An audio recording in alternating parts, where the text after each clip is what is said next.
Agora é hora de você falar sobre isso aqui. Aquilo que era outro grande problema, gente. A Thalita contando é muito engraçado, né? Porque ela fala, pronto, o defeito virou virtude, o problema virou solução. Conta aqui pra gente. A maior de todas as soluções hoje, né? Meu grande exemplo de fé, de conduta cristã é Nossa Senhora hoje. Né? Você é tão racional, mas não foi o caminho que Deus escolheu pra você. Não que a fé não tenha a sua racionalidade. A fé, na verdade, ela supera a razão, né? Ela vai além.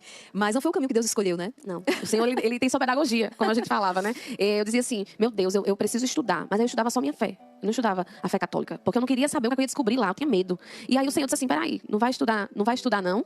Vamos lá. Vou começar a mudar aqui seus caminhos. E começou a me surpreender, né? Foi quando eu converso com o meu antigo líder, que eu vou falar sobre o casamento, e descubro que eu iria sofrer uma disciplina na igreja por me casar com um católico. Porque na igreja que eu fazia parte, o católico era visto como não cristão. E o que aconteceu? Né? Quando descubro isso, eu fiquei primeiro em choque. Porque apesar de ter minhas ressalvas com a doutrina católica, eu não vi o católico como não cristão. Muito pelo contrário, eu achava assim, a gente vai se encontrar tudo no céu. Não vai ter placa de igreja lá no céu, não. Né? A gente vai estar tudo junto. Era essa a minha visão que eu tinha. Aí eu fiquei em choque, mas ao mesmo tempo compreendi que era aquele lugar que eu aceitava, que era aquela fé que eu proclamava e que eu precisava acatar aquilo. E aceito a disciplina. Muito pelo contrário, eu não fui brigar contra a disciplina, eu aceitei a disciplina. Disciplina era uma correção. Eu não poderia participar dos ministérios da igreja, eu não poderia receber a ceia do Senhor. Era quase uma sanção, assim. Isso. Era uma... Entendi. Isso. E aí, quando isso acontece, Diego vai também conversar com o pároco.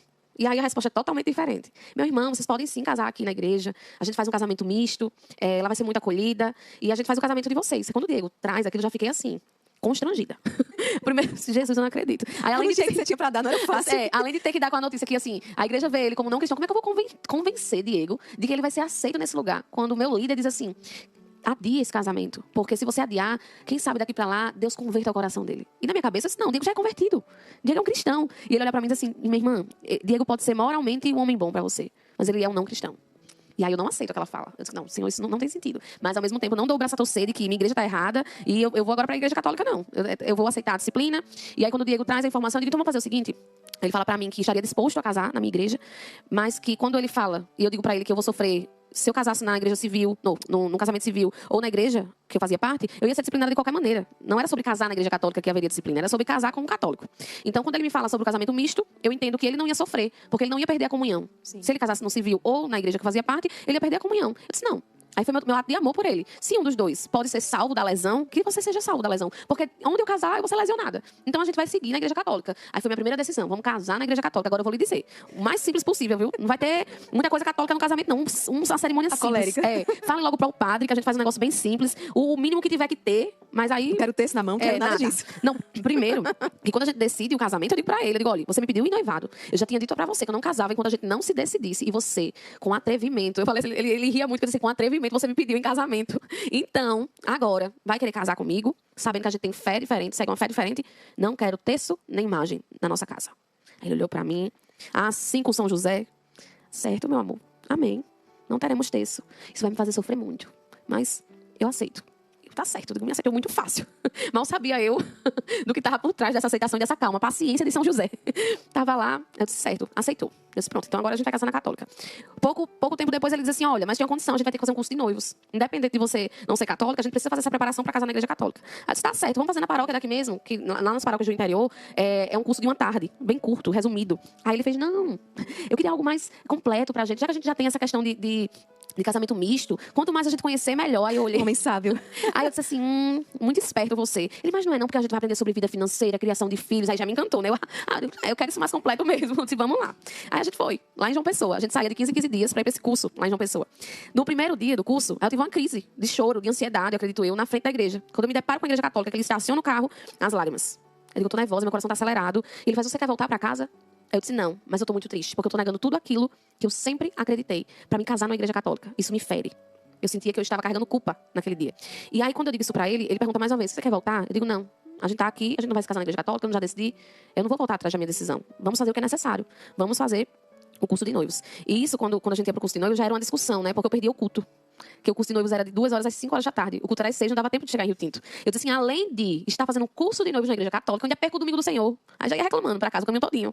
Mas com aquele sentimento de culpa. E aí é onde Nossa Senhora entra em ação. Né? Nesse embate de culpa, Nossa Senhora vem me acolher com colo de mãe. Mas eu não aceito. Que foi quando, na terça-feira, no final dos meus atendimentos clínicos, a mãe de uma paciente entra na minha sala. E quando ela entra na minha sala, ela disse, Thalita, eu queria conversar com você. E eu achei que era sobre a filha dela. Eu disse, pois não, pode entrar. Ela sentou, disse, então, eu pensei muito em você hoje. E é sobre você que eu quero falar. Aí eu disse assim, pronto, o que foi que eu fiz de errado, né? Eu, psicóloga da filha dela, imaginei logo que era alguma coisa em relação à terapia. Eu disse, mas tá tudo bem com o caso da criança? Eu digo, não tem sentido. Ela disse, pensei muito em você hoje de manhã. E eu achava que era porque fulana tinha sessão com você hoje. Mas não era, o Senhor me deu uma visualização. Aí eu, na minha cabeça, visualização. Tá bom. Totalmente cética, racional, visualização. Aí ela olhou pra mim, irmã, e disse assim, eu vi o seu casamento. E ele Você não tinha falado nada ainda pra ninguém. Eu com vergonha, envergonhada, dizendo assim, meu Deus, eu vou 29 anos da minha vida, todo mundo me vendo como uma cristã, protestante, com uma identidade. Sim. Então, o pessoal vai me ver entrando de noiva na igreja católica e vai entender nada. Era esse sentimento que eu tinha. Então, quanto mais eu conseguisse adiar isso, é tanto que tem gente que só soube, mesmo com minha conversão, depois que eu me casei. Porque lá é cidade pequena, mas todo mundo achava que assim, ia casar no civil, ou ia casar na minha antiga igreja, e não imaginava que ia ser um casamento na católica, né? Só quem eram os amigos próximos. Então, naquele momento, ninguém sabia, só meus pais e os pais do meu esposo e minha irmã. A irmã dele também, só a família base. E aí, quando ela diz isso, já me dá um choque, assim. Aí eu digo, mas ela é católica, é lógico que ela vai ver meu casamento na igreja católica, né? Porque eu sempre buscava, até os meninos do podcast, Juninho disse assim, tu tinha um chip, né? Um chip da resposta racional ativado. Aí eu disse, tinha mesmo, porque tudo eu buscava a razão. A razão, disse, não, isso não tem sentido. E aí ela diz assim, Thalita, eu via seu casamento, eu olhava e Diego estava muito bonito, ele esperando. E eu via um homem ao lado dele, eu achava até que era o sacerdote. Mas aí eu olhava de novo e o sacerdote estava no lugar dele. E aí eu entendia naquela visualização que era o próprio Cristo ao lado de Diego, te esperando, estava te aguardando. E aí aquilo já começa a mexer com o meu emocional, né? Com o meu coração. E aí ela diz assim, e eu via você entrando com seu pai e com sua mãe. E quando ela fala isso, me choca, essa foi a parte que mais me chocou. Por quê? Porque na semana anterior, minha mãe disse assim, Thalita, olha, as filhas agora entram com pai e mãe, é tão bonito, entre os três juntos. Porque eu não posso entrar contigo? Eu disse, claro que pode, mulher, vamos entrar os três juntos. Vai ser lindo. Aí Diego entra com o pai e a mãe dele também, vai ficar muito bonito. Aceitei quando minha mãe sugeriu isso. Quando ela fala isso, eu digo, pronto, essa visualização tá certa. E aí ela continua. E ela diz, eu olhava 3 vezes, e na terceira vez eu não via mais a sua mãe. Aí quando ela disse isso, me assustou. Mas aí ela continua, eu via Nossa Senhora. Ela estava segurando sua mão e o buquê junto com você. E conduzindo você até a Cristo e a Diego no altar. Aí nesse momento meus olhos marejaram e caíram em lágrimas. Aí ela olha pra mim e diz assim, o Senhor pediu pra eu vir aqui hoje pra dizer pra você se livrar de toda a culpa, porque Ele está cuidando de tudo. E no domingo, o sentimento que eu fui tomada foi culpa. E que você se permita descansar no colo de uma mãe. Quando ela diz isso, aí já criou a barreira. Eu tava achando bonito, chorando. Eu disse assim, meu Deus, eu tô chorando porque ela disse que viu Nossa Senhora entrando comigo. E eu não entendia. Eu nunca entendia os meus choros. Porque teve outros choros. Vai chegar lá no resto da história, sempre tinha muito choro nesses momentos. E eu não entendia porque eu chorava, porque era involuntário o meu choro. Então, vamos tentar explicar para quem está em casa essa dificuldade com Nossa Senhora. Como é que é isso? Como é que é essa visão, né, lá fora, essa dificuldade em aceitar Nossa Senhora como mãe, como intercessora, como medianeira? Sim, eu me apoiava muito na palavra, né, apenas nas escrituras. E aí pensava na questão da mediação. Mas aí, Gênesis 3, não, Apocalipse 12, João, tudo. as bodas... Não, a intercessão dela nas bodas de Caná não existia para mim. Não, existia só que apenas Jesus era mediador. E ele é, sim, o único mediador. Sim, a igreja afirma isso, a igreja né? afirma isso, mas na minha cabeça...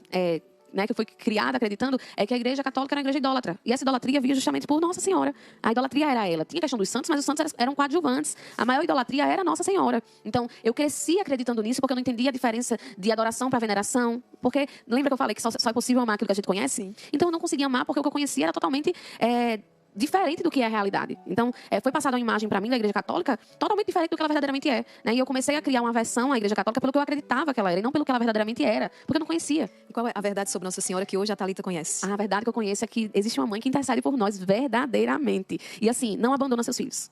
E hoje, poder contar com o amor dela, com o colo dela, para me acolher, para ser meu referencial de caminho para Cristo, porque o que eu vejo em Nossa Senhora hoje é esse caminho para Cristo. Ela nos leva verdadeiramente. Isso está na palavra, isso está no ensinamento da igreja. Não é? Nossa Senhora é aquela que nunca abandonou o Senhor, né? Esteve com ele em todos os seus momentos, em todos os seus milagres, praticamente, no caminho da crucificação, até o fim com o seu filho.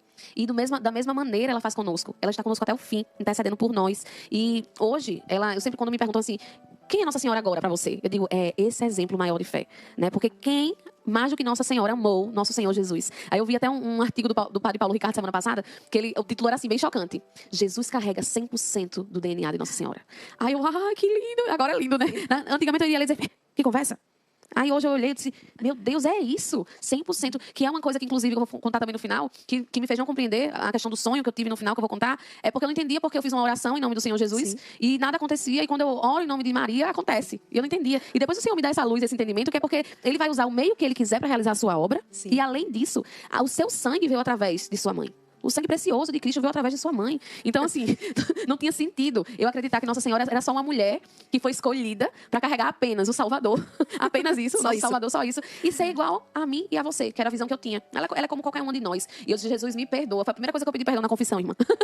Thalita, olha como é bonito, né? Vamos ver o que ensina a igreja à luz daquilo que é a revelação, daquilo que nós encontramos na palavra, né? Estou no parágrafo 970 do Catecismo. A missão materna de Maria em favor dos homens, de modo algum, obscurece nem diminui a mediação única de Cristo. Ao contrário, mostra sua eficácia. De fato, toda salutar ação da bem-aventurada Virgem deriva dos superabundantes méritos de Cristo. Apoia-se em sua mediação. Dela depende inteiramente e dela ofere toda a sua força. Com efeito, nenhuma criatura jamais pode ser equiparada ao Verbo encarnado e redentor. Nenhuma. Entretanto, da mesma forma que o sacerdócio de Cristo é participado de vários modos, seja pelos ministros, pelo povo fiel, da mesma forma que a indivisa bondade de Deus é realmente difundida nas criaturas de modos diversos, assim também a única mediação do Redentor não exclui, antes suscita nas criaturas diversificada cooperação que participa de uma única fonte. Olha que bonito aquilo que ensina a igreja. Mas vamos lá então. Qual foi esse método de Nossa Senhora então para trazer essa filha para perto? E olha que ela foi persistente, viu? Foi. Graças a Deus.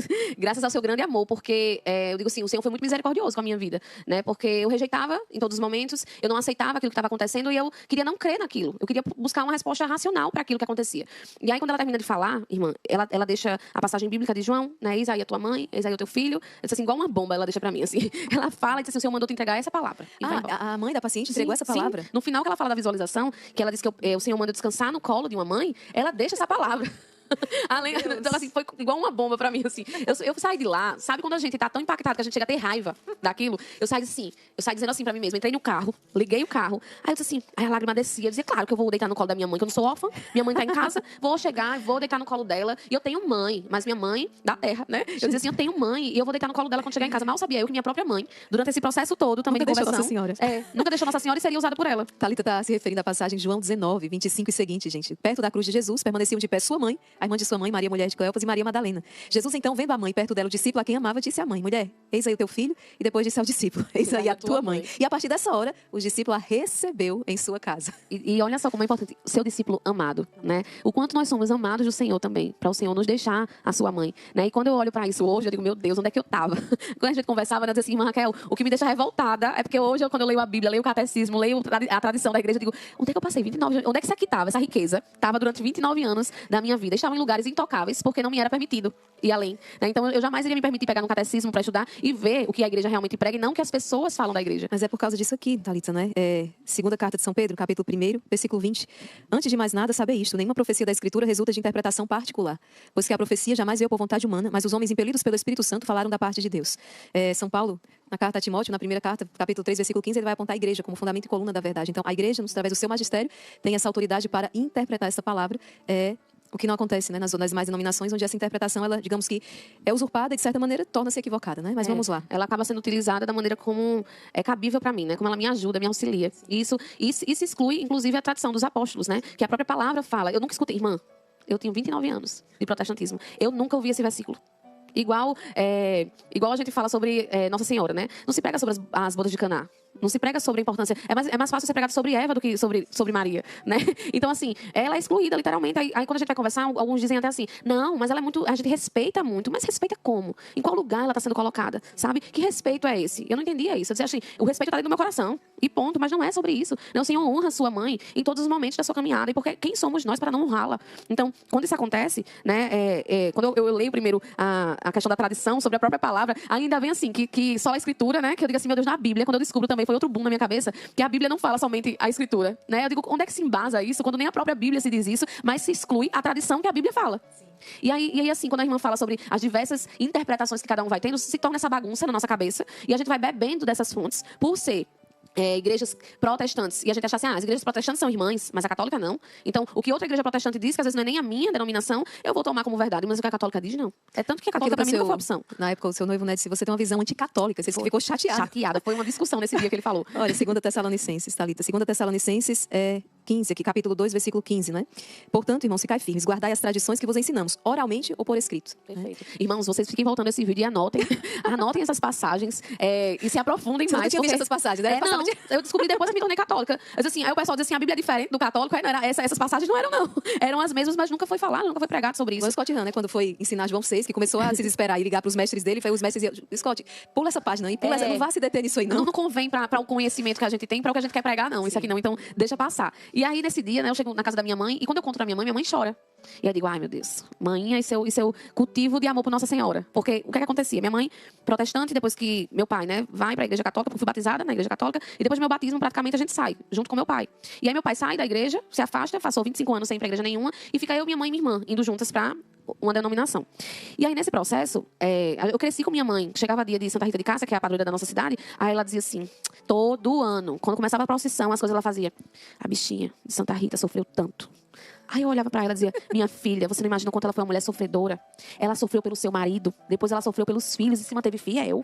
Aí eu dizia, mãe, tá bom, tudo bem, todo ano ela diz isso. Então eu acho que vinha ficar forte na reflexão dela, porque depois que eu vim descobrir, né, eu vi a foto dela vestida de Santa Rita. Além de participar das procissões, ela era devota e ia pra procissão vestida de Santa Rita de Cássia. Ela tinha um amor muito grande. E aí ela lavava os pratos, cantando canções marianas, cantando canções católicas, tradicionais da igreja católica. E eu disse assim, mas não é possível não, que essa mulher tá tanto tempo já na igreja tal, e essa mulher ainda não aprendeu os hinos da igreja, só canta a música católica. Então, eu percebia que no final das contas, minha família toda era católica. Só éramos nós três. Então, na minha cabeça, era a minha família que estava errada. Né? Eu, minha mãe e minha irmã estavam no caminho certo. E minha avó muito devota. Ela diz assim até hoje, ela tem muito amor pelo terço. Ela diz que é o que sustenta ela, a oração do Santo Terço. Então, ela reza vários terços no dia. Não só o terço mariano. Mas ela passa o dia, ela liga na Canção Nova, ela liga na TV Século. Onde estiver passando, ela vai ouvir a Santa Missa, ela vai rezar o Santo Terço. E é o dia todo. Ela diz, minha filha, eu rezo uns 6 terços por dia. Eu sento ali na minha cadeirinha, cato um feijão e vou rezando. Ela diz isso pra mim. E eu sempre achei a fé da minha avó muito bonita. Porque ela, pra mim, também tinha essa imagem de uma católica verdadeira. Né? Mas aí, eu fechava os olhos. Né? Eu fechava os olhos pra isso. Que bom que minha avó é uma católica fiel à tradição dela. Eu dizia só isso, mas a bichinha tá no caminho errado porque acreditou a vida toda nisso. E vive de uma maneira muito fiel, mas de maneira errada. Era isso que eu pensava. Né? E, na verdade, coitada era de mim, que vivia sem os sacramentos que ela tinha. Né? Mas isso no processo foi se passando o tempo e... Quando chegou nessa questão da minha mãe, né, ter chorado, eu disse, mãe, não sei nem porque eu falei pra senhora isso. Eu cheguei em casa pra desabafar com a senhora vem chorar com essa situação. Porque eu imaginava que ela dizia assim, mulher, besteira, isso. Ia deixar pra lá, né? Ela ficou emocionada. Aí eu passo o resto dessa semana, assim, meio impactada com aquilo na cabeça. Foi nessa situação que ganhou um presente também? Foi essa mesma? Depois dessa situação. Tá, não vou adiantar. Primeiro teve o trido. Tá, vamos lá, então. E aí, depois dessa situação, vão se passando o tempo, eu e Diego, a gente começa a mandar os convites do casamento, decide a data, e a gente começa a dar prosseguimento. A papelada da igreja, porque precisava da entrada para mandar para a arquidiocese, eu acredito, a questão do pedido do casamento misto, porque não era na própria paróquia que se resolve, tem que ser enviado para existir uma liberação. Mas tudo muito simples, né? Não é nada que assim, vai voltar negado porque você é de outra igreja, não. É enviado e é assinado. E principalmente por ser uma igreja reconhecida, né, pela igreja católica.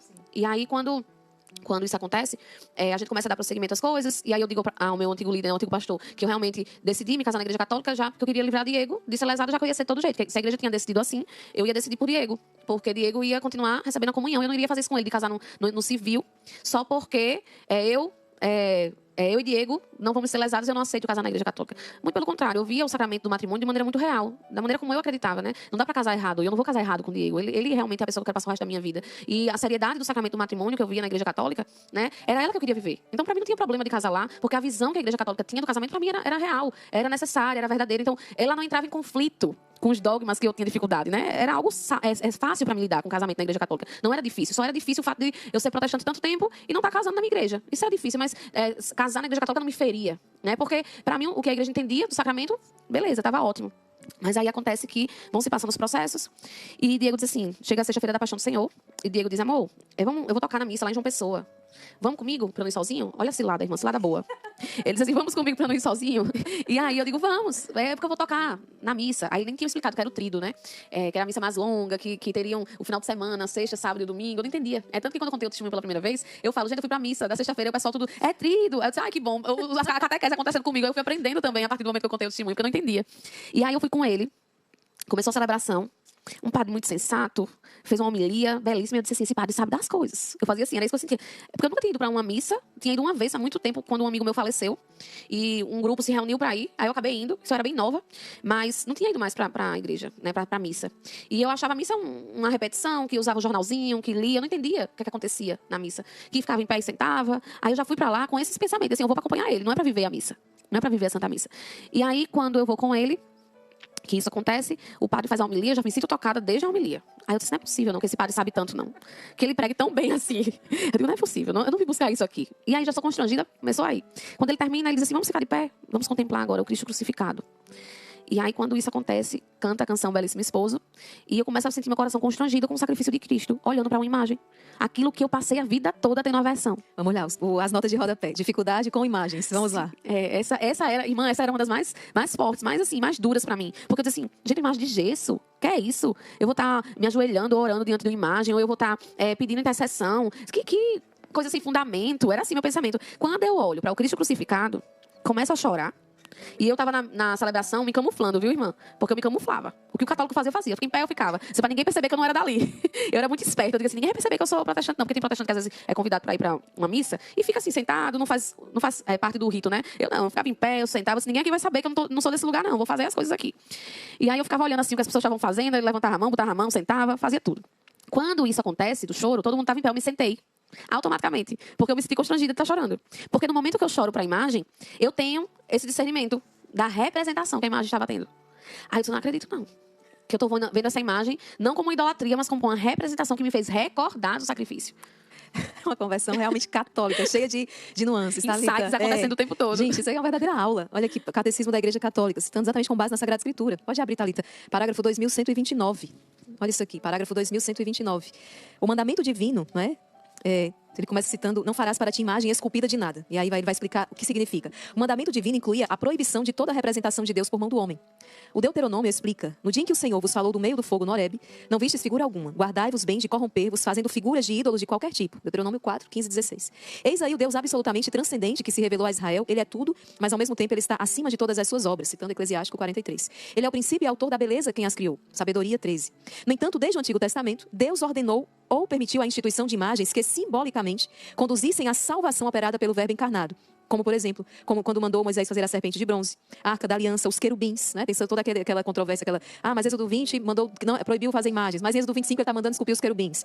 Bom, foi se fundamentando no mistério do Verbo encarnado que o sétimo concílio ecumênico em Niceia justificou contra os iconoclastas o culto dos ícones, os de Cristo e também os da Mãe de Deus, dos anjos e de todos os santos. Ao se encarnar, o Filho de Deus inaugurou a nova economia das imagens. Vamos entender. O culto cristão das imagens não é contrário ao primeiro mandamento, que proíbe os ídolos. De fato, a honra prestada a uma imagem se dirige a quem ela representa. E quem venera uma imagem venera a realidade nela reproduzida. Foi o que a Thalita acabou de falar aqui. A honra prestada às santas imagens é uma veneração respeitosa e não uma adoração que só compete a Deus. E ainda remata dizendo, os atos de culto não se dirigem às imagens como realidades em si, mas as considerem seu aspecto próprio de imagens que nos conduzem a Deus encarnado. Ora, o movimento que se dirige à imagem enquanto tal não termina nela, mas tende para a realidade que ela representa. É isso aqui, essa que é a fé da igreja. Então, quando você vai abrir lá Êxodo 20, o que o Senhor está proibindo, na verdade, não é o fazer imagem, mas é a idolatria, é reconhecer nela como se fosse o seu Deus ali, na imagem. Até como um amuleto, né? Porque se a gente usa a imagem como um amuleto, assim como o texto como um amuleto, ou algum sacramental como um amuleto, né? Colocando nele a nossa segurança, né? A gente precisa entender que aquilo precisa nos conduzir para Cristo, que é a nossa segurança. Então, quando a gente olha para uma imagem, eu até brinco assim hoje, eu digo engraçado, que a gente nunca achou que era idolatria beijar a foto de um filho,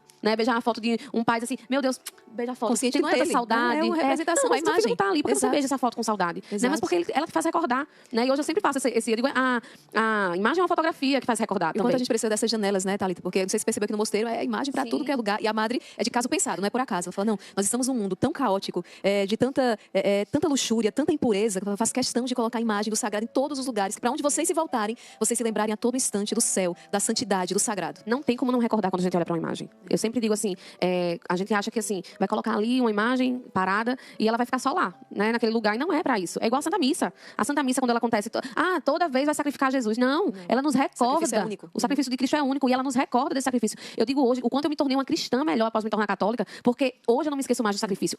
Anteriormente, eu participava de uma liturgia que por si só me ensinava o que a Escritura dizia, e hoje, além de eu aprender sobre a Escritura, né, eu aprendo e recordo toda a missa após missa, o sacrifício que faz eu me tornar uma cristã melhor. E lembrando que esse fazer memória, não é exatamente atualizar. Então, é um só sacrifício, mas que se perpetua, não é? Que se perpetua. Então, é uma grande graça nós vivemos, adentrarmos nesse mistério, como diz o Apocalipse, a gente falava, né? A missa é esse céu aberto e poder tomar parte no sacrifício de Cristo. É o único sacrifício que se perpetua. Isso, e quando nós participamos da Santa Missa, né, junto com a Igreja Triunfante, com a Igreja Militante, nós temos o próprio céu na terra. Sim. Né? Nós temos esse prazer de desfrutar dessa experiência. O próprio Senhor que ordena fazer isso em memória de mim. Isso era outra coisa que eu tinha dificuldade na minha igreja. Era uma coisa que eu questionava no protestantismo. Sim. Eu questionava porque a ceia não acontecia em todas as reuniões. Se o Senhor manda fazer todas as vezes que a gente se reúne em memória dele, por que é que não se faz? Mas sempre existia uma resposta para tudo. Mas eu não me conformava com essa resposta. Porque eu dizia assim, aonde tem isso? É só na Igreja Católica. E isso me intrigava. Pronto, se você for pegar assim, nada tem algum ponto que de fato lhe chamava atenção, que fazia você ter alguma confusão, era essa. Só isso. Assim, eu dizia assim, caramba, por que aqui não tem, todo culto não tem o simbolismo, mesmo que seja um simbolismo, mas não se tem o simbolismo todas as vezes que se reunirem, né? E é só uma vez por mês aquilo. Aí eu vou pra missa hoje, eu digo, meu Deus, não tem como você ir pra missa e sair do mesmo jeito se você entende o que tá acontecendo ali. Porque quando você recebe Jesus, você já tá entendendo mais ainda, você tá vivendo o sacrifício, né? Você tá contemplando através da Santa Missa e quando você tá recebendo o corpo dele, você já participando disso. Então, quando aquilo acontece, eu saio de lá da missa com a obrigação de me tornar uma filha melhor, uma cristã melhor, uma obediente ao nosso Senhor, porque se eu lembro do sacrifício dele e eu saio com essa percepção, eu não vou sair de lá querendo pecar na primeira oportunidade que eu tenho, querendo errar, não. Eu vou querer sair melhor. Então, se a missa não nos transforma, isso quer dizer que a gente não entendeu ainda o que acontece ali, né? Quando as pessoas dizem assim, vou pra missa e saio do mesmo jeito. Meu irmão, você não entendeu ainda, então. Vamos estudar sobre a Santa Missa. É tanto que quando eu falo os testemunhos, aí o pessoal diz assim, Thalita, eu tô com muita vontade de estudar agora, porque você fala com tanto amor sobre a Santa Missa, que eu não tenho, porque vira uma rotina desde criança eu vou pra missa, mas não se tem um entendimento do que acontece ali na liturgia. É interessante a senhora falar isso, Thalita, duas coisas. A senhora testemunhava para mim, achei até interessante a gente colocar isso aqui. Quem mais tem sido impactado pelo seu testemunho tem sido os próprios católicos. Tem sido um chacoalhão, assim, dizer, peraí, eu tenho vivido mesmo esta fé. Não é? Apesar de a gente parece estar falando para quem está fora, não, eu tenho falado isso, inclusive, aqui ao longo desses dias, nesse caminho com o livro da Igreja Católica. Gente, a gente está lavando roupa suja dentro de casa. Primeiro eu estou falando para os de casa. Se isso que eu estou falando para os de casa, que na verdade a palavra não é minha, a palavra de Deus, é o ensino da igreja, o Monsenhor Totti está nos orientando, se isso, né, está também ganhando acolhida em outros corações, bendito seja Deus. Mas a gente precisa mesmo, assim, viver. A gente comentava sobre isso. Como é que o país mais católico do mundo... e onde estão os santos, não é? Onde estão o testemunho? Então, como eu tenho vivido esta fé? Qual o artimanha de Satanás para que os católicos estejam, assim... na verdade, eu li o testemunho da Priscila, católica desde o berço. Mas eu não me confessava, porque para mim confissão era direto com Deus. Eu não ia à missa aos domingos, porque para mim eu só ia à missa se me desse vontade. Ela dizia, por 20 anos, irmã Maria Raquel, eu fui assim. Eu achava que católica eu era porque eu era batizada e tinha feito a primeira Eucaristia. Descobri que eu só era católica na minha cabeça. Foi as palavras dela, né? E é isso que acontece. Por isso que a gente precisa estar sempre trabalhando isso em nós, né? A necessidade de conversão diária. Talvez seja a maior dificuldade para quem está fora, né, Thalita? Porque olha, como você tinha essa, digamos que, vou dizer a palavra aqui, mas talvez não seja ideal, mas um preconceito. Meu Deus, esse menino é católico. Não dá para ele ser ateu, não, mas católico, né? E aí, assim, eu digo assim, acho que era mais fácil convencer ele de crer em Deus do que crer que a igreja católica tá errada. Era esse sentimento mesmo. E sabe o que me chama a atenção? Claro, pode existir alguns casos, eu não conheço, mas quando eu toco pessoas que abraçam a fé católica, geralmente elas vêm por essa via. Elas encontraram um fundamento, a verdade. Elas são capazes de cada detalhe que antes era dificuldade, elas se debruçam sobre a palavra de Deus, a Sagrada Escritura, a tradição, e elas encontram aí as respostas. Então, de certo modo, essa verdade resplandeceu, como diz Santo Agostinho, né? Essa verdade brilhou. Mas, do contrário, os casos que eu conheço é sempre via decepção. A pessoa deixa a igreja católica, não pode existir outras situações, mas todas que eu conheço, eu me decepcionei. E eu escuto muito as pessoas dizerem isso pra mim também. Eu saí da igreja porque eu comecei a visitar tal denominação e eu me senti mais acolhida. Eu senti mais o Espírito Santo. Eu disse, como é sentir esse Espírito Santo? Como é? Porque, às vezes, as pessoas procuram serem confortadas no seu próprio ego. E a missa não vai te trazer isso. A missa não vai trazer conforto pro seu ego, né? As pessoas procuram um conforto que seja pra elas. A missa é altamente cristocêntrica, né? Então, se você for procurar isso na missa, massageador para o ego, você não vai encontrar. Então, muitas pessoas procuram sensações. E é isso que eu fico me sentindo muito feliz hoje. De não precisar procurar essa sensação. Não precisar sentir o arrepio para sentir... Claro que vai entender como arrepiar, vou sentir o Espírito Santo através de um arrepio. Pode ser que sim, mas pode ser que eu sinta o Espírito Santo através do silêncio naquele dia. Sim. E eu não vou precisar procurar sentir de maneira diferente. Porque o que a igreja é o que ela realmente é. É e ponto. A igreja é una, a igreja é santa, a igreja é apostólica. E quando eu olho para aquilo, eu digo assim, eu não preciso procurar, porque essa é a igreja que o Senhor instituiu. E eu não preciso procurar outra sensação. Eu preciso seguir o que a minha igreja ensina. Sim. Então isso me basta hoje. Eu não preciso mais procurar sensações. Eu não preciso procurar sentir arrepio mais. É o que é. Eu não vou para a igreja pelo padre. Eu não vou para a igreja pelos amigos. Eu não vou para a igreja porque fulaninho vai. Eu vou porque Cristo instituiu essa igreja e Ele está lá na Eucaristia. Né? Então isso me basta. Então como é bonito poder viver isso, sabe? E o que eu escuto sempre é... Se você é um cristão protestante e você estuda bem a história, a tradição, você acaba se tornando católico. Você começa a ter dúvidas. Mas se você é um católico que não estuda e vai em busca de sensações, você acaba se perdendo e indo para outra religião em busca de sensações. E não do próprio Cristo, do sacrifício de Cristo, que é o ápice da nossa fé na missa. A missa é o ápice da nossa fé. Então, o que acontece com muitas pessoas é isso hoje, que eu percebo. E aí, eu recebo esses relatos. Eu parei de ir para a missa porque eu não me sentia acolhida. Eu disse, mas você ia para a missa se sentir acolhida, minha irmã? a gente não vai para a missa para viver o sacrifício, entender o sacrifício, recordar o sacrifício de Cristo. Porque vocês... Não, mas é porque eu me decepcionei com o meu grupo de oração. Eu digo, por que não foi para outro grupo de oração? Só existe esse grupo. Por que não participou de uma pastoral? Porque existem muitas utilidades na igreja que a gente pode fazer parte, que a gente pode... Num lugar certo a gente floresce. Sim, perfeito. Então, se você está num grupo que você não se sente acolhida, que você deseja esse acolhimento, vai em outro grupo, visita outro grupo, vai em uma pastoral, vai num lugar que você se sente florescer, sente que você está servindo verdadeiramente a Deus. E primeiro, se reeduque a compreender que você está lá a serviço de Cristo e não procurando se sentir amada e acolhida. Isso aí é uma consequência, porque a palavra fala quão bom e quão suave é que os irmãos vivam unidos, né? Vivam em união. É maravilhoso isso, mas a gente sabe que lidar com pessoas é difícil, nós somos pecadores. Não adianta a gente olhar para a vida do outro sem piedade, sem misericórdia. Dizer assim, olhar para a vida da irmã Raquel, vendo os erros dela, a necessidade da irmã Raquel me acolher e me amar. Quando a irmã Raquel também tem problemas, eu também posso acolhê-la. A verdade é que se você sair porque se decepcionou, você não vai parar em lugar nenhum. Você vai decepcionar sempre. Porque vai decepcionar a não ser sempre. que você funde sua própria igreja. E vai acabar se decepcionando também. Aí se decepciona consigo mesmo. Thalita, minha querida, vamos lá então. Onde é que a gente está nos sinais de Nossa Senhora, né? Isso, na missa da foi tanta celebração. catequese aqui que...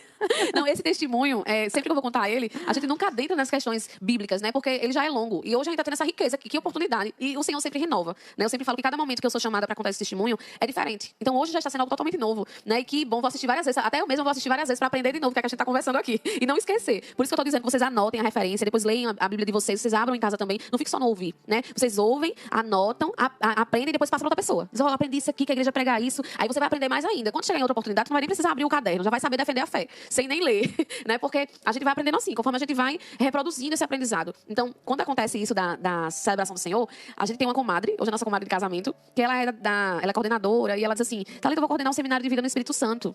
Vamos. Eu pensando, irmã, que era uma palestra. O Espírito Santo eu conheço, que vai dar certo, né? Uma palestra sobre o Espírito Santo, falou seminário, essas palestras, eu acho que bem tranquila. Sobre o Espírito Santo, não tem nome de Maria, não título, eu vou. Ela olhou pra mim e disse, você promete? Eu disse, prometo. Prometo, porque tava super tranquila, né? Com título, com tudo. Passou-se os tempos, fiz aniversário dia 10 de abril. Isso foi em março. Aí a mãe dessa minha paciente mandou um presente pra mim, um sabonete da Natura. A mesma mãe. Que teve a visualização. Aí eu disse, que lindo o sabonete da Natura, um kitzinho da Natura. Quando eu tiro o sabonete pra cheirar, um terço embaixo. Eu digo, não é possível, ela me enganou com um sabonete. Atrevida de novo.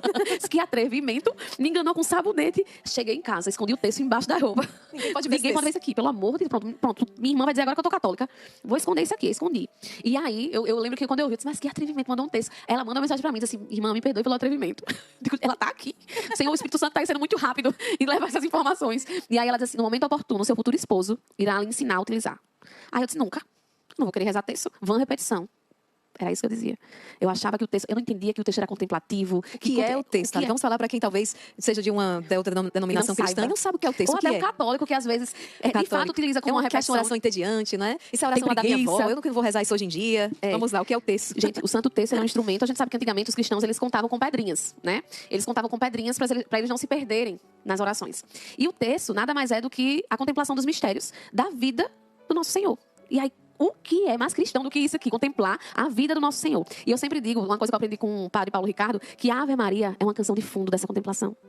Aí eu fico, toda vez que eu vou rezando as Ave Marias, eu digo, essa é a melhor música aos meus ouvidos, que me faz contemplar. E é um exercício, irmã, que ele é desafiador. Eu digo que é desafiador porque nosso pensamento, ele cai para problemas. Na hora que a gente está rezando, a gente quer entrar no automático. Isso é muito perigoso. Eu sempre digo, Senhor, isso aqui é um exercício também para que a gente possa se situar e se concentrar no necessário. Eu queria até falar com a Thalita, psicóloga agora. Sim. Porque, de fato, quantos testemunhos chegam de pessoas que estão dizendo assim, Maria Raquel, é impressionante, além de todo o benefício, mas eu fui curada da minha crise de ansiedade rezando o texto. A minha respiração, ela se ordenou através da oração do texto. Porque é aquela coisa, entre aspas, né, se obrigar a parar. Você vai parar um instante. E parece hoje em dia que parar para o mundo se tornou um pecado. Ninguém pode parar mais. Você não pode parar porque é Ave Maria, você não pode perder tempo. Então, quando você se obriga a parar um instante, não, vou parar tudo. Eu vou rezar. O quanto tem chegado esses testemunhos de cura, inclusive de ansiedade. Isso. E muitas pessoas até brincam assim, eu vou rezar o texto e acabo dormindo. Mas por quê? Tem gente que acaba dormindo porque vai rezar o texto na cama. E o texto, ele realmente vai promover esse relaxamento cerebral mesmo. Psicologicamente falando, eu sempre digo assim, tem gente que diz assim, eu abro a boca rezando o texto. Isso quer dizer o quê no mundo espiritual? Eu digo nada. Eu digo, não quer dizer nada. Não é o inimigo lhe atrapalhando não do texto, não. É você mesmo que está entrando em estado de relaxamento. Você já com sono. Você às vezes ou tá com sono, ou às vezes nem tá, mas o cérebro entrou em estado de relaxamento e acaba sentindo sono. Sim. É a mesma coisa de dizer assim, por que é que no celular eu fico até meia-noite acordado e por que quando eu vou ler um livro eu sinto sono? Porque o celular, ele acelera nosso cérebro. São muitas imagens, muitas cores, muita luz no nosso olhar, então a percepção, ela é igual TV, né? Você vai estar lá vidrado, querendo ver outro vídeo e passando ali aquela barrinha, né, de notificação, entre um aplicativo, sai, entra aí outro, então tem muita atração. Quando você vai ler um livro, primeiro que para compreender o que o livro está dizendo, você precisa acelerar sua mente. Você precisa ler com calma. Então, eu sempre digo para as pessoas que têm dificuldade de dormir, eu digo, leia antes de dormir. Porque quando você vai ler um livro, você é obrigado a desacelerar sua mente, senão você não vai entender. Aí você vai passar e vai dizer, eu li o que mesmo? Na última página. E vai ter que retornar para compreender. Então, o livro, ele te obriga. E o texto, ele faz isso conosco. Né? Quando a gente começa a rezar o texto, a gente leva essa contemplação para um estado de relaxamento. Né? Quando a gente começa a contemplar essa questão da Ave Maria ser uma música de fundo, literalmente é. Né? A gente começa a rezar a Ave Maria e cada vez mais que a gente vai rezando a Ave Maria, essa calma vai entrando em nosso coração, uma confiança, uma segurança. E lembrando exatamente porque é uma oração enraizada na Bíblia, na Sagrada Escritura, porque o Pai Nosso, Ave Maria, a saudação do anjo, depois a saudação de Santa Isabel, a Trindade, não é? O glória ao Pai, ao Filho e ao Espírito Santo. Então, é uma oração que tem a sua raiz aqui, Sagrada Escritura. Isso. Fora as contemplações. Fora as próprias contemplações, que é a vida de Cristo. Né? Então, quando eu olho para outro... Irmã, quando eu entendi que o texto era contemplativo, eu digo, não acredito não. Aí foi outra coisa que eu disse, onde é que eu estava? Minha vida inteira, que eu não entendi isso, nunca me foi ensinado. Porque se falava sobre vãs repetições, mas é totalmente diferente, porque essa repetição que é feita de maneira intencional. A gente não está repetindo palavras, eu vou orar todo dia e dizer assim, Senhor, abençoe minha família, minha casa, o dia de hoje, muito obrigada, tchau, boa noite. Né? Às vezes é uma repetição quando ela é da boca para fora. Né? Quando a gente ora com o nosso coração, é tanto que na nossa igreja a gente tem uma riqueza de orações. Quando a gente se sente fraco na fé, quando a gente não sabe o que rezar, o que orar, nós temos uma riqueza de orações que nós podemos orar com todo o nosso coração. A liturgia das horas, o ofício divino, nossa, nós temos muitas riqueza. ferramentas. Né? Se a gente passar a vida toda tentando alcançar, irmã Raquel, eu digo isso assim, lá em casa, eu digo, não dá tempo mais. Não dá, porque é muita riqueza. Joga pra eternidade. Tudo mais, eu digo, Senhor, que venha o que seja suficiente para alimentar a minha fé, para o que eu necessito, porque o que outra pessoa vai necessitar vai ser da patrística. O que eu vou necessitar, muitas vezes, vão ser de orações dirigidas, para que eu ore todos os dias e me mantenha firme. Sim. Porque eu não tenho palavras, eu não consigo, Thalita, pensar no que dizer ao Senhor. Procure uma oração e reze com todo o seu coração. O Senhor vai te ouvir, senão vai ser uma repetição. Né? Então, o próprio Cristo nos ensina a oração do Pai Nosso. Porque ele diria que aquela oração, ela é o método mais correto de se orar. E a gente só ia poder orar uma vez. Vou me batizar, vou rezar o Pai Nosso hoje, não posso rezar nunca mais na minha vida, porque não pode repetir. Gente, não faz sentido. Né? Então, quando isso acontece, né, eu guardo o texto, e no dia que eu peço para Diego me ensinar, já foi depois da conversão, né? Quando eu estava já caminhando para a conversão. E aí ele fica guardado. Aí chega o dia do seminário, de vida no Espírito Santo. Aí Diego diz assim, amor, é amanhã. Eu digo, eu vou não. Desisti. Digo, vou não, porque tem coisa do casamento pra resolver, eu tô muito cansada, só tenho um final de semana pra descansar. Vou não. Aí ele conta pra essa comadre da gente. Aí ela disse, tá certo, eu vou falar com ela. Aí manda um textão pra mim, vários áudios. Aí eu nem escutei no outro dia. Porque eu disse, vou escutar não. Que ela vai querer me convencer aí, mas o pior que convenceu. Porque na última mensagem, ela coloca assim, você me prometeu. Aí pegou na ferida. Né? Porque promessa é dívida. Ferida da colérica. A promessa é dívida. Não, e uma colérica sanguínea. Porque eu tenho um dos dois. Deu pau a pau, assim. O colérico e o sanguíneo. Eu disse, pronto, tá bom demais pra mim. Os dois juntos, os dois temperamentos muito fáceis de lidar. Aí eu, Jesus, eu digo, eu vou. Quando ela botou isso, você me prometeu. Eu disse, eu vou. Fui. A mãe dele foi junto conosco. Foi eu, a mãe dele e ele. E quando chega no caminho, eu digo assim, vem cá. Eu escutei que é seminário de vida no Espírito Santo, mas eu quero só me resguardar. Tem nada de Maria, não, né? Mal sabia eu, porque onde há o Espírito Santo, como é que não há Maria? A esposa do Espírito como Santo, é que não ia olhar do Espírito Santo. Eu disse, como é, meu Deus, inocente eu. O que aconteceu no Pentecostes, os discípulos. Inocente. A dos dois. E eu disse assim, não... Thalita, essa foi boa. Vamos rir um pouquinho. Eu disse, tem Maria? Ele fez assim, não, só tem no último dia, que vai ter um momento mariano. Aí eu disse, então eu vou tranquila. Gente do céu. Os apóstolos estão reunidos, que inclusive é um dos mistérios do terço, né? Que a gente contempla, não é? É o terceiro mistério glorioso, né? Os apóstolos estão reunidos com Nossa Senhora. É Pentecostes, clamando este Espírito Santo. Mas vamos lá, continua, Thalita. E aí, nesse momento, a gente vai chegando lá, e o primeiro dia era uma Santa Missa. Aí eu disse, por que não veio só no sábado? Teve que vir hoje. Ele, eu vou tocar, amor, como é que eu ia vir no sábado? Eu, tem nada não. Aí o padre entra, quando ele chega lá na frente, irmã, ele faz assim, Rafa, que é o nome dessa comadre da gente, eu te liguei muito, mas eu sei que você estava ocupada. Mas eu liguei porque o Senhor manda e eu obedeço. E eu vou mudar a intenção da Santa Missa, porque o Senhor me ordenou que ela seja votiva a Nossa Senhora. Aí eu digo, não acredito não. A intenção da Santa Missa. Aí eu disse, não tinha nada de Maria, não era só domingo. Aí eu olhei, acho que o título desse nosso momento aqui é assim, perseguida por Nossa Senhora. Foi a melhor perseguição da minha vida. E aí eu lembro que eu olhei pra Diego, irmã, e Diego tava assim no teclado. Vou fazer que ele tá aqui, ó. Olhando pra frente, como que diz assim, pronto, agora foi pior. E eu querendo fuzilar ele de onde eu tava, assim, com o olhar já assim, tu me enganou. Mesmo sabendo que o coitado não tinha nem culpa, né? O padre chegou lá e eu ia controlar o que o padre decidiu. E aí o padre começa a liturgia da Santa Missa. E aí acontece que o padre começa a fazer uma homilia. E nessa homilia ele começa a falar sobre a visão da Igreja Católica de Nossa Senhora. Do real lugar de Nossa Senhora na igreja. Que ela não está na igreja para ocupar o lugar de Jesus. Aí eu olhei pro padre assim, irmã, como que diz assim, não é assim não. Esse padre, não é isso que eu aprendi. Era assim que eu me sentia. E ele, quanto mais ele falava, mais eu me constrangia. Porque era tudo ao contrário do que eu havia aprendido. Eu disse, como é que o padre está falando isso? Que o lugar de Maria não é esse? E o centro é Jesus? E eu disse, não é possível. Aí ele termina dizendo, quantos de vocês estão aqui que não creem na intercessão de Nossa Senhora? Católicos de berço, ele diz assim. Porque a gente sabe que existe uma realidade dentro da Igreja Católica de muitos que esfriam o amor por Nossa Senhora, que deixam Nossa Senhora de lado, não buscam sua intercessão, não buscam ver nela um exemplo de fé a ser seguido, de conduta cristã. de imitação, de fato. E aí, naquele momento, ele traz uma exortação para o povo católico, né? Que muitos estavam ali e que não buscavam a intercessão de Nossa Senhora, não acreditavam até na sua intercessão. Aí eu olhei e disse assim, eita, tem gente católica assim. Então, se eu fosse católica, eu ia fazer parte desse grupo. Eu lembro que é isso que eu penso no dia.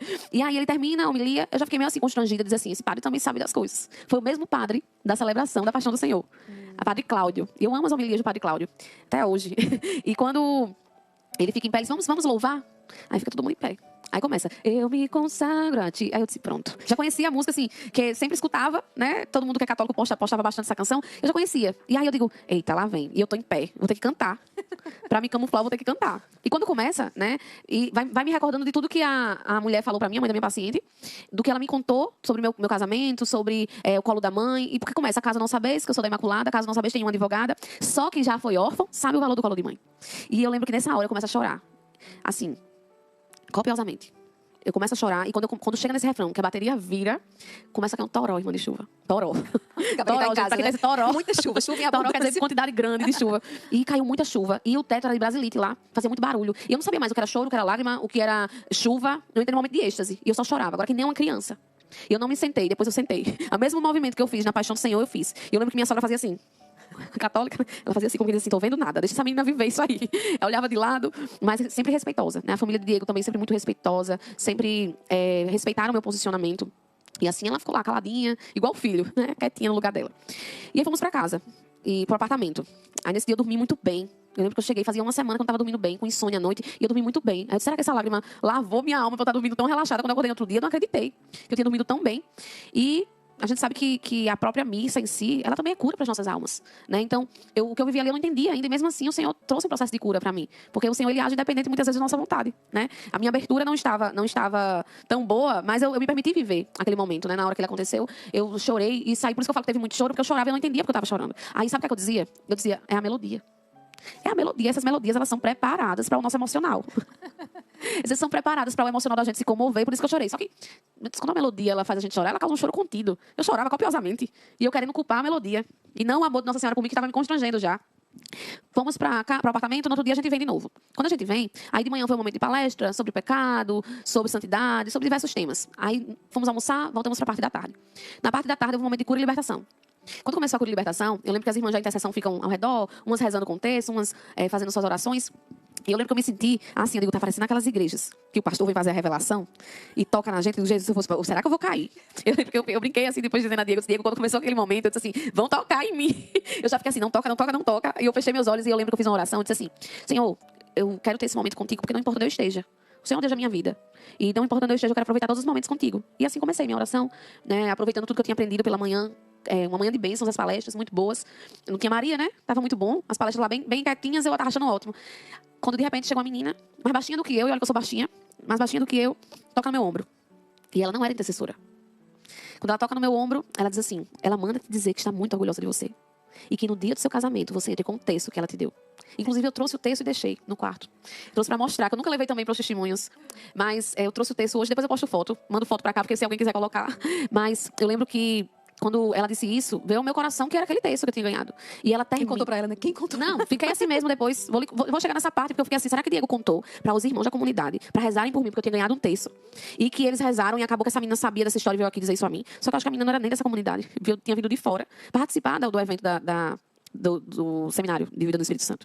E aí, quando essa menina termina de falar, ela diz assim, mas ela manda dizer também que ela é muito educada. Desse jeito, irmã. E que você só precisa entrar se o seu coração desejar. Pronto, me quebrou. Aí eu comecei a chorar. Porque eu disse, não é possível não que essa mulher seja assim, não. Isso não é possível que eu tô escutando isso, não. Porque pra mim, era inconcebível, primeiro, que ela estivesse falando comigo através de alguém. E segundo, que ela se colocasse nesse lugar de respeito. Porque o tempo todo ela agiu com muito respeito. Apesar da perseguição, era muito respeitosa essa perseguição. Né? Era uma perseguição santa. Então, era uma perseguição muito boa, de bênção sobre minha vida, de palavras de fé, de espiritualidade. Então, nesse momento, eu começo a chorar, porque, como eu disse, tinha muito choro nesses momentos, mas sem entendimento. E acreditando nisso. Diego deve ter falado pra alguém. Diego deve ter conversado com alguém e ter falado sobre o fato de eu ter ganhado um texto. Acreditando nisso. Aí Diego olha pra mim e diz assim, olha, Rafa disse que se você quiser, ela leva você em Rio Tinto amanhã. Você não precisa ir pra casa comigo, porque ele ia tocar na cidade vizinha, onde a gente morava, com o Davidson Silva nesse dia. E aí, eu disse assim, não, pra mim já deu. Eu quero ir embora. Ele até hoje ele conta assim, amor, tu precisava ver teu olhar, dizendo assim, chega. Já deu pra mim, já era. Eu disse, desse jeito, meu Deus, pra mim já deu, eu quero ir embora daqui. Porque eu disse, imagina, se não teve momento mariano ainda, e Maria já veio aqui 2 vezes em mim, imagina no momento mariano, os caras, não, tá aqui não.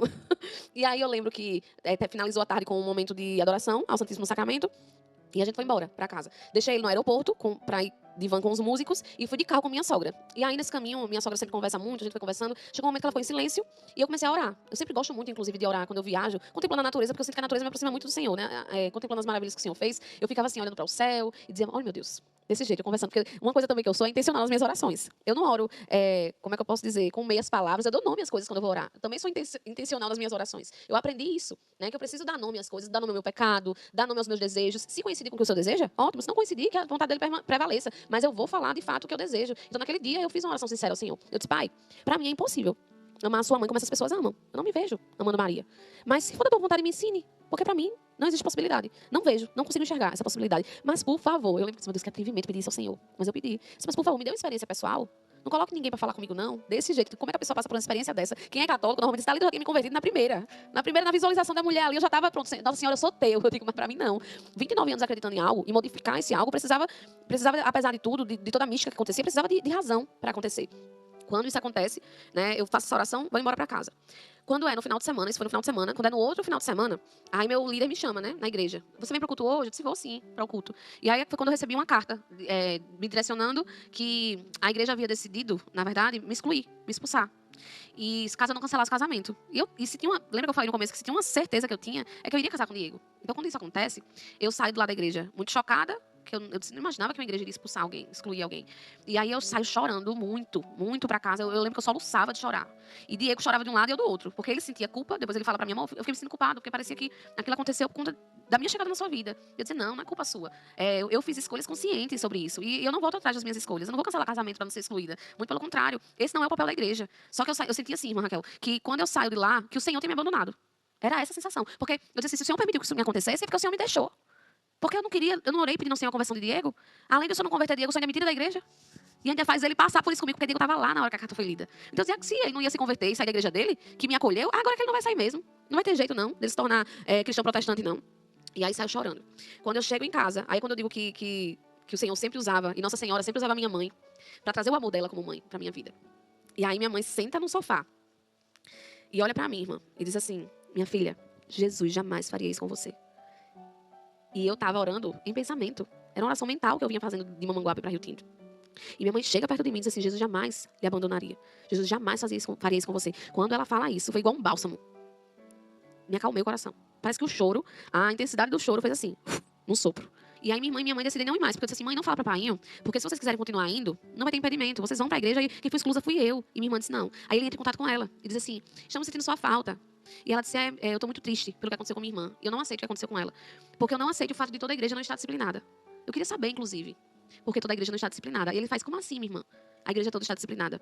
E ela diz assim, porque vocês seguem a Bíblia como única regra de fé e prática.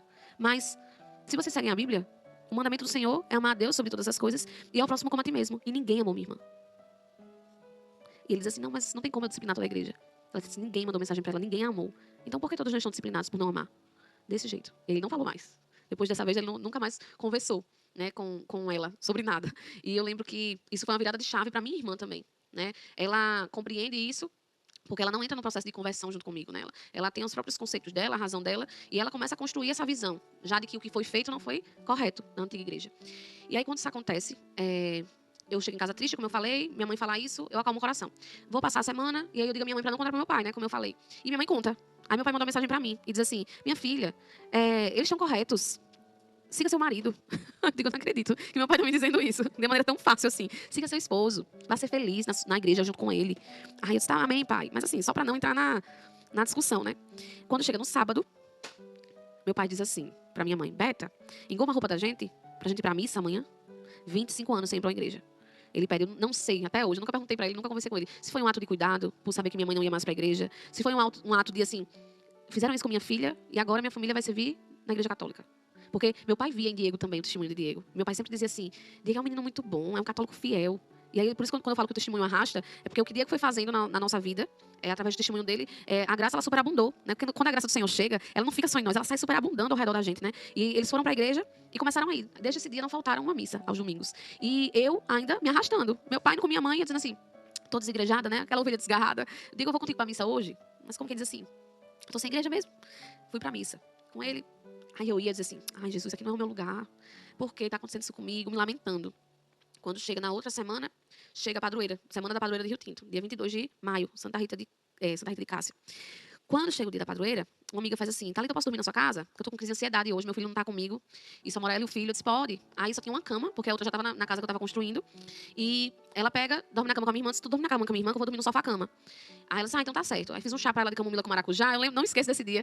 E ela vai deitar. E eu fico lá no sofá. E aí teve o show de rua, né? E eu escuto a banda lá de casa. Parece que tava dentro de casa o som. E eu fico assim com aquele sono, deito, tento dormir e pego no sono. Quando são 3 horas da manhã, eu acordo de um sonho. E eu lembro exatamente que eram 3 horas da manhã, ia dar 4 horas, na verdade. Eu tava 3 e uns quebrados. Porque eu fiquei assim, recapitulando o sonho na minha cabeça, com medo de quando eu acordasse pela manhã, eu não lembrar. E no sonho, eu estava sentada num banco, vários bancos, e uma moça fica em pé atrás de mim. E diz assim, bem-vinda ao nosso terreiro. E eu lembro que no meu lado direito tinha uma igreja católica, e eu via vários homens entrando, como se fosse assim, um grupo de homens que estavam indo rezar. E eu nesses bancos fora da igreja. E eu olhava para trás e a moça dizia isso para mim. Eu dizia, misericórdia, eu tô fazendo o que aqui sentada? Uma coisa é eu estar enxergando de fora, outra coisa é eu estar sentada aqui, nesse lugar. O que é que eu tô fazendo aqui? Quando eu viro, depois que eu olho essa mulher falando, eu olho para frente e vejo uma mulher possessa e uma moça chorando ao lado dela. Vejo o irmão dessa moça e a mãe dessa moça, porque era uma pessoa conhecida, de outra cidade, mas que eu conhecia a família.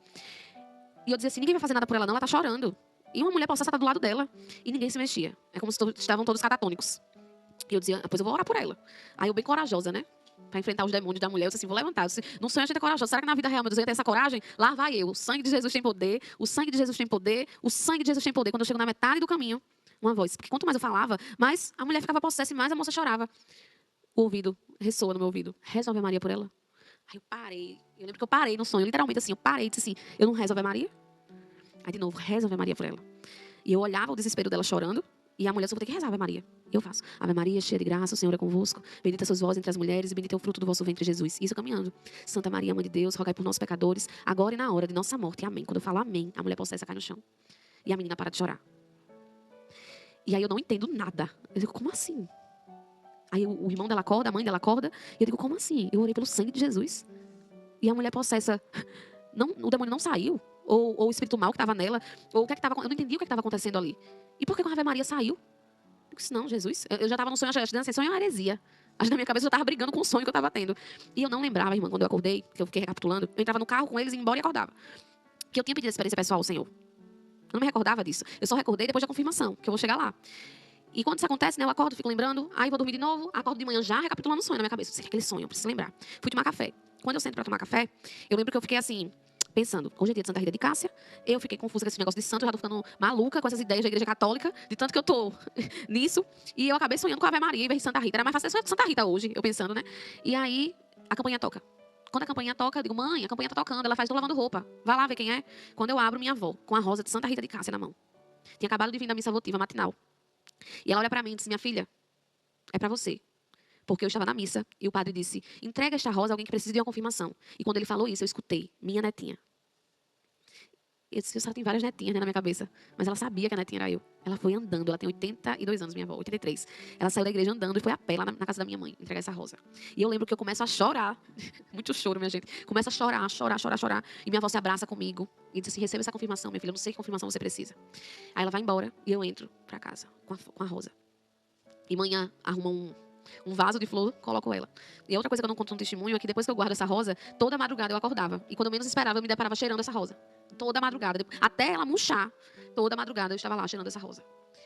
E quando minha avó entregar isso, eu lembro que quando eu entro pra dentro de casa, eu disse, Jesus, não tem pra onde correr não. Porque nesse momento eu entendi, será que essa foi a experiência pessoal? Eu disse, foi, que não tinha ninguém. Foi só eu comigo, como eu pedi. E foi eu que sonhei, eu que vi. Eu que vi no meu sonho, não foi ninguém que me mostrou não, nem estava contando pra mim não. E minha avó veio confirmar. Jesus, eu sou católica. Que conclusão mais bela. Jesus, eu sou católica.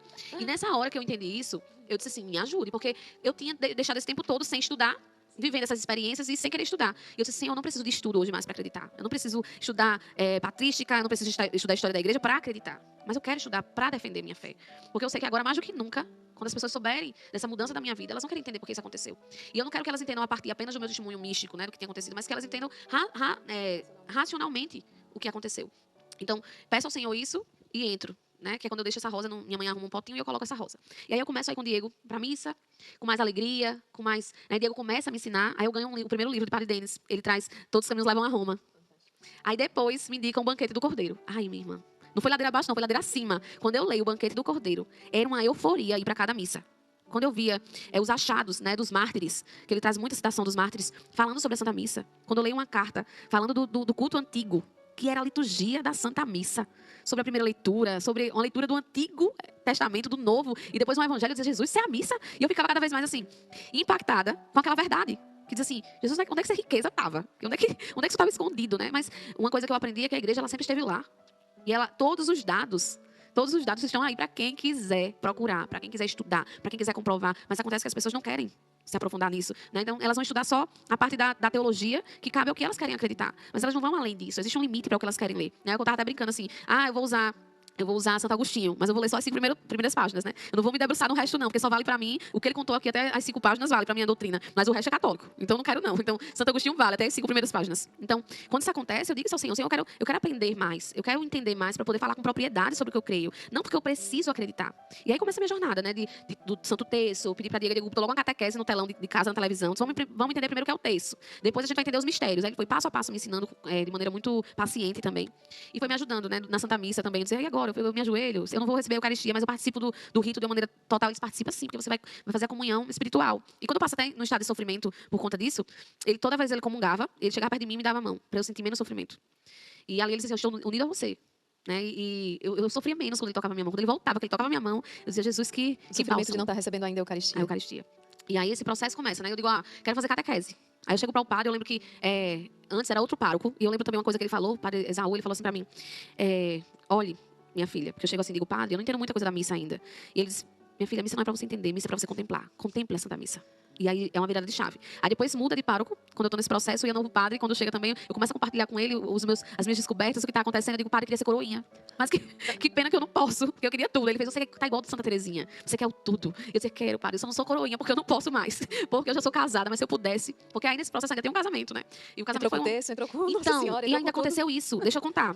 Também todo mundo pergunta assim, Thalita, você não contou, você entrou com texto. Olha, no dia anterior ao casamento, eu estava escrevendo meus votos. E eu dizia assim, Nossa Senhora, me ajude. Porque eu quero lhe honrar no meu casamento. Eu quero que todos saibam a partir de amanhã que eu sou sua filha. E os meus votos vão ser para lhe honrar. Então, quando eu começo a escrever os votos, eu fico, ai meu Deus, mas eu escrevo o quê? Quando dá 11 horas da noite, uma amiga, comadre também, que era madrinha do casamento, chega na porta para dar nosso presente de casamento. E ela abre a porta de trás do carro dela. Era aniversário da filha dela, o nome da filha dela é Maria. E eu não pude ir, porque eu estava fazendo docinhos para o casamento. Aí eu chego em casa, estava fazendo docinho na casa da minha mãe, chego em casa, vou fazer a parte dos votos. Um dia antes do casamento, fazendo os votos. Quando ela abre a porta, a outra filha dela, Ana, é tudo envolvido, né? Santa Ana, Maria, a filha dela, Ana, desce do carro. E ela diz assim, tu não vai entregar, não? O que tu escutou pra Thalita? Aí eu digo, escutou pra Thalita? Ela fez, foi. Ela pegou as rosas, que estavam no aniversário de Maria, e pegou a xuxinha do cabelo dela e fez o buquê. E disse que essas rosas eram para o seu casamento. Naquele momento, ela deixou as rosas, assim, um cheiro de rosas invadiu minha sala. E a partir dessas rosas eu escrevi, porque eu sabia que ela era um sinal que Nossa Senhora estava ao meu lado. Eu entendia que ela não estava, em todos os momentos ela dá um jeito de dizer, filha, eu estou aqui. E quando ela me entrega isso, irmã, acontece algo extraordinário. Porque no outro dia, eu vou me arrumar, quando eu me arrumo num lugar da festa do casamento, e a cerimônia foi em outro lugar da cidade, em outro bairro, quando eu chego lá na festa, o terço ficou na sala de noiva. E eu digo, pronto, eu quero voltar, senão eu não entro. Quero voltar. Mas quando eu olho para o lado, tá minha demoiselle segurando esse buquê. Quando eu olho para o buquê, eu digo, não preciso do terço. Porque eu lembro que Nossa Senhora disse para eu entrar. Mas eu lembro que ela disse que se eu sentisse no meu coração, eu desejo. Mas eu sei que ela está lá, através do buquê que ela me entregou ontem. E eu sei que esse buquê foi providência. Porque de alguma maneira ela já sabia que esse terço ia ficar. E o buquê estava lá. E o buquê entrou no meu cortejo de casamento. Não estava programado. Que a visualização lá atrás era ela entrando com a senhora e um buquê. E o buquê. Mas esse buquê não entrou nem comigo. O outro buquê foi um buquê de copo de leite, o meu. Sim. Esse entrou com a demoiselle, depois da plaquinha. Jesus, nosso convidado de honra. E entrou essas flores. E depois entra a daminha, a florista, entregando rosas ao som de cheiro de rosas. Né, dizendo que Maria estava naquele lugar. Então, antes de eu entrar, ela já estava lá, né, me aguardando para entrar junto comigo. E o meu vestido, ele realmente, existia uma renda, como ela viu, porque ela disse que via uma renda muito bonita. E a renda que existia, porque o meu vestido foi minimalista, não tinha nada de renda. O que tinha renda era o meu véu. O meu véu era bordado com Nossa Senhora. Nossa Senhora Aparecida, que não é meu título de devoção. Meu título de devoção é Nossa Senhora das Graças. Mas eu tenho um amor muito grande por todos os títulos marianos. E eu escolhi meu véu de Nossa Senhora Aparecida, padroeira do Brasil. E quando eu entro com aquele véu, eu não tinha me tocado da renda. Que eu tinha escolhido um vestido minimalista. E esse véu ele foi escolhido na semana do casamento. Porque eu vi uma foto desse véu e disse, eu quero esse véu. Entrei em contato e ela já conseguiu me mandar, de São Paulo. E chegou a tempo do casamento. Quando eu entro, que eu vi o Cristo crucificado, eu não queria saber de Diego mais. E eu não queria saber de ninguém. Eu entrei num êxtase de choro, de adoração. E eu entrei ao som de Jesus, meu esposo. Então, a letra falava, me deixa entrar na brecha do teu peito. Te conhecer por dentro. E em tuas chagas, cura e libertação encontrar. Cada vez que eu ouvia essa letra, eu dizia, o Senhor está me libertando, o Senhor está me curando das minhas dores familiares, traumas, e Ele está trazendo um novo para minha vida. Era isso que eu entendia. E no sacrifício dele, eu entendi o amor dele por mim. E eu dizia, Diego, me desculpe. Depois contando para ele, amor, eu não queria saber de você mais. Eu queria saber de adorar o Senhor quando eu estava... E, de novo, a imagem do Cristo crucificado. Mais uma vez, penetrando no meu coração, a fala. Aquilo aqui tá te recordando. Isso aqui é uma representação. Porque, mais uma vez, o Senhor atesta no meu coração que aquilo que eu estava sentindo era através da imagem que eu estava vendo. Então, eu começo a rezar naquele momento e o meu cerimonial era católico. Então era um cerimonial muito preocupado com a liturgia, com todos os ritos do casamento. Então ela olha para o meu pai, porque ela já tinha ensinado no ensaio que ele tinha que me dar um beijo, eu tinha que beijar minha mãe e ele se afastar. E meu pai já ia para frente, ela fez assim. Tem até uma foto dela fazendo assim. Porque eu estava nesse momento de oração. E ela pede que meu pai espere. Aí quando eu abro os olhos, que eu me recupero, aí ela pede para meu pai prosseguir. E assim acontece. Então, nós vivemos o extraordinário de Deus no casamento. Muitas pessoas relatando depois. Gente, eu não vi a hora passar nesse casamento. Eu senti a presença de Deus o tempo todo. E pessoas que disseram assim, Thalita, Diego, fazia tempo que eu não ia na missa. Depois do casamento de vocês, eu senti vontade de ir na missa. Então, assim, a gente viveu o novo de Deus literalmente para as nossas vidas. E aí o casamento acontece e a gente vive tudo isso e tudo passa. Depois eu entro na primeira comunhão. Num grupo de crisma, na verdade, para adultos. E aí a gente vai fechar com essa chave de ouro, que eu também nunca contei nos testemunhos, que foi o meu processo de crisma. Né? Eu começo a estudar, e quando chega na semana do meu crisma anterior, acontece a primeira comunhão, junto com os meus pais, né? Que foi, assim, eu digo, a graça sobre graça. Né? O Senhor, ele não cansa de nos surpreender. E aí eu tenho essa rica oportunidade de ter meus pais junto comigo, porque eu sei que muitas pessoas também enfrentam essa mudança de fé, muitas vezes de denominação, vai para a fé católica, de conversão, e não tem a família junto consigo. Né? Pessoas que cresceram em lares protestantes, que os pais também são protestantes e não aceitam essa mudança. E muitas pessoas me relatam que sofrem com isso. E o Senhor me deu a graça de viver isso junto com a minha família, junto com meus pais, de professar a mesma fé. Então, eu era muito grata, tanto que, assim, eu disse, Jesus, parece que ele acabou com todo o sofrimento. Me perguntaram assim, o que você sentiu quando recebeu Jesus? Eu disse, alegria. Eu disse, uma alegria genuína, verdadeira. E toda a dor que eu sentia de não recebê-lo, eu tinha a sensação de que tinha sido devolvido para mim tudo que tinha sido tirado. Então, eu pensei que eu ia debulhar no choro. Eu achei que a sensação ia ser, minha vida, meu testemunho foi todo de choro. Eu disse, quando eu receber Jesus, pronto, eu vou sair de lá arrasada. Irmã, eu subi chorando. Com a cabeça baixa, de tão constrangida que eu estava. Se você ver o vídeo, eu acho até engraçado. Meus pais sobem e eu subo assim, de cabeça baixa. Quando o padre faz o corpo de Cristo, é a hora que eu olho para dizer amém. Porque eu subo constrangida, pelo amor de Deus por mim. Quando eu subo chorando. E eu desço sem lágrimas. Não tinha vontade de chorar mais. Eu tinha vontade. Eu digo assim, não tem aquela passagem que fala, então a nossa boca se encheu de riso? Foi isso que eu senti. Minha boca se encheu de riso. Era uma alegria incansável no meu coração. E eu pensava que ia ser diferente. Eu pensava que ia ser puro assim, puro choro. E não foi. Porque eu acho que era essa alegria da salvação, a alegria de receber Jesus, a alegria de ter tido de volta tudo aquilo que me tinha sido tirado.